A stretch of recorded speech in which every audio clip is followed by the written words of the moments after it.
மோசம் ಮಾಡಿಬಿಟ್ಟ ದೇವರೇ ಮೂರು ಜನ ಮಕ್ಕಳಿದಾರಪ್ಪ. கேக் வெட்டி கொண்டிருக்கும் இந்த பெண்தான் தனது கணவரையும் 3 குழந்தைகளையும் தவிக்க விட்டு தனது காதலனுடன் வீட்டை விட்டு வெளியேறிய புகாருக்குள்ளாகி இருக்கும் லீலாவதி. லவ் பண்ணி கல்யாணம் பண்ணி 13 வருஷத்துக்கு மேல ஒன்னா சேர்ந்து வாழ்ந்து ஒரு கள்ள காதலனுக்காக அவங்க ஒய்ஃப் பாத்தீங்கன்னா அவங்கள ஏமாத்திட்டு விட்டுட்டு போயிருக்காங்க. அவங்க ஹஸ்பண்ட் ஒய்ஃப் அண்ணான் தானே சொல்றா, அதுல என்ன தவறு நடக்க போகுது அப்படின்னு நம்பி அந்த அண்ணான் சொன்ன நம்பரை வீட்டுக்கு விட்டுருக்காங்க.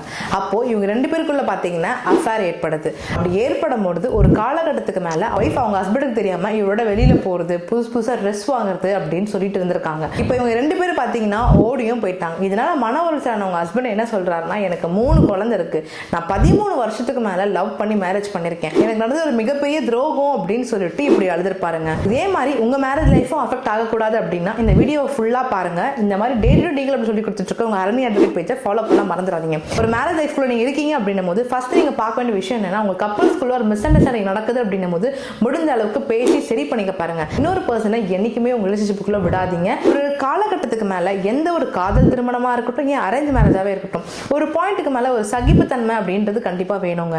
அது இல்லாம இருக்கிறதுனால தான் டிவோர்ஸ்ல போய் முடியுது, தென் அஃபேர்லயும் போய் முடியுது. அதே மாதிரி நீங்க ஒர்க் பண்ற இடத்துலயுமே ஒன்னோட ஒன்னு பெட்டரா பார்க்கலாங்க. ஆனா பெட்டரா இருக்கு அப்படின்றதுக்காக நீங்க மாத்திட்டே போனீங்கன்னா மாத்திட்டே தாங்க போகணும். ஸோ முடிஞ்ச அளவுக்கு செல்ஃப் கண்ட்ரோல் இருக்கணுங்க.